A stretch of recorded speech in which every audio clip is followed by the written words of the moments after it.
আজি আমি সহজ প্ৰণায়ামৰ দ্বিতীয় আৰু তৃতীয় অভ্যাস কৰিম, যাৰ বাবে প্ৰথমে আমি যিকোনো এটা ধ্যান আসনত বহি ল'ম।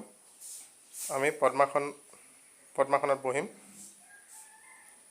আৰু হাতত বায়ুমুদ্ৰা ল'ম।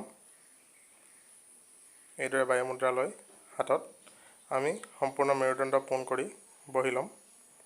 তাৰপিছত চকু বন্ধ কৰি ল'ম। লাহে লাহে নাকেৰে গভীৰ উশাহ ল'ম।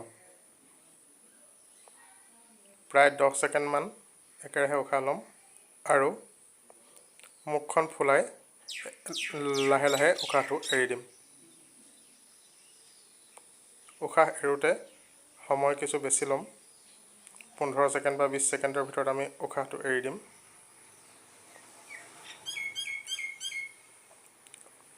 উশাহ এৰি শেষ হ'লে লগে লগে পুনৰ আমি উশাহ টানিম। দুই নাকেৰে আৰু মুখেৰে এৰি দিম। এইদৰে 3 পৰা 4 মিনিট আমি এই অভ্যাসটো কৰিম। এই অভ্যাসটোৰ দ্বাৰা আমাৰ হাওঁফাওঁ যিমানবিলাক সমস্যা থাকে সেই সমস্যাবিলাক দূৰ হয়। লগতে আমাৰ নাকত থকা শ্লেষ্মা তথা তাৰ ধূলি মাকতি আদি সকলোবিলাক ওলাই যায়। আনকি যক্ষ্মা জাতীয় ৰোগেও কোনো ৰোগ আক্ৰমণ কৰিব নোৱাৰে তথা পাকস্থলী যকৃত আদিৰ ক্ষেত্ৰতো এই প্ৰাণায়ামটো উপকাৰী হয়।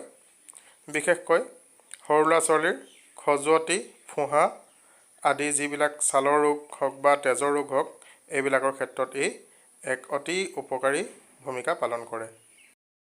এতিয়া আমি সহজ প্ৰণায়ামৰ তৃতীয় অভ্যাসটো কৰিম।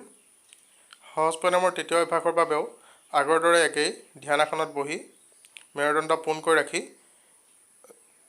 আমি দুয়ো নাকেৰে শব্দ কৰি উশাহ টানিম আৰু শব্দ কৰি উশাহ এৰিম।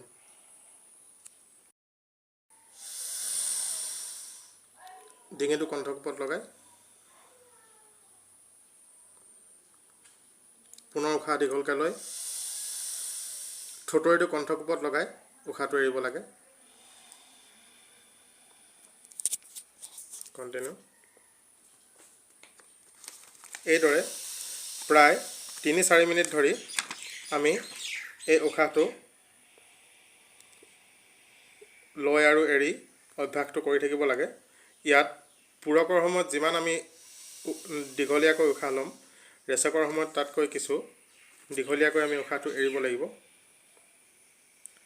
ইয়াৰ দ্বাৰা কাহ, পানীলগা আদি ৰোগৰ লগতে ইনফ্লুৱেঞ্জা, টাইফয়েড, নিউম'নিয়া আদি ৰোগৰ বাবে ভাল।